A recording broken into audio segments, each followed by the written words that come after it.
Welcome to The Explainer. Today, we're diving into something massive, the draw for the 2026 FIFA World Cup. This is set to be the biggest tournament in history, and trust me, the stories bubbling up go way, way beyond what happens on the pitch.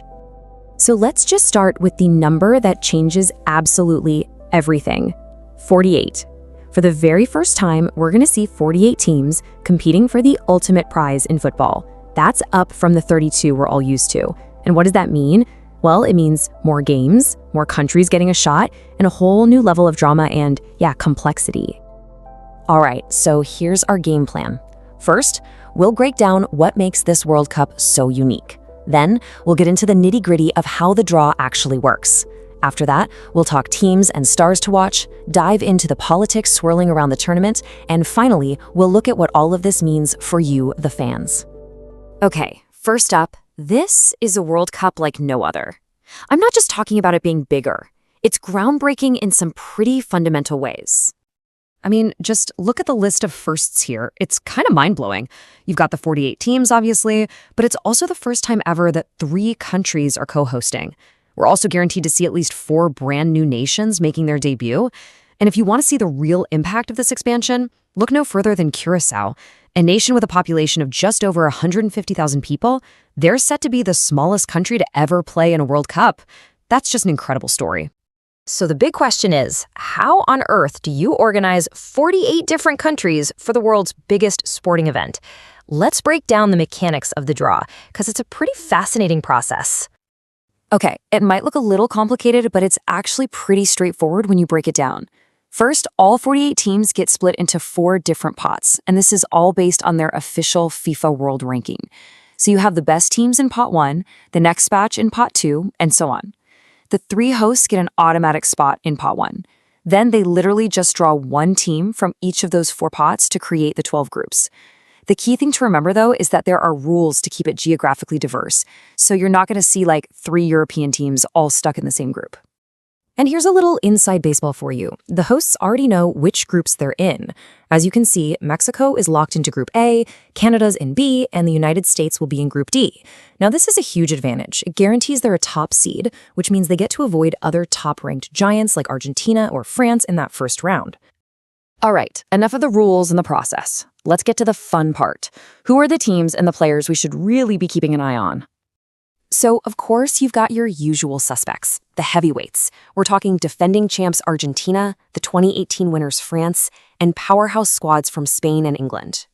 But you absolutely have to keep an eye on Morocco.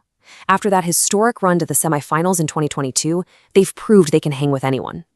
We've also got some amazing comeback stories, with teams like Scotland and Norway back in the mix after almost 3 decades away. And on the flip side, in a totally stunning development, the African giant Nigeria, they didn't even qualify. Just look at the potential paths for a host like the USA. A dream draw could see them grouped with teams like Australia, South Africa, and New Zealand, a manageable path. But a nightmare? Whoa. That could mean facing 2022 semifinalists Morocco or Croatia, a Norway team with a goal-scoring machine up front, and Ghana, a team that has literally knocked the US out of 2 previous World Cups. The stakes could not be higher. And speaking of stakes, this tournament is going to be historic on an individual level. Both Lionel Messi and Cristiano Ronaldo are set to play in a record 6th World Cup. Think about that. At 39 and 41 years old, this is almost certainly their last dance on the world's biggest stage. It's the end of an era, happening right as a new generation, led by superstars like Norway's Erling Haaland and Spain's Lamine Yamal, arrives.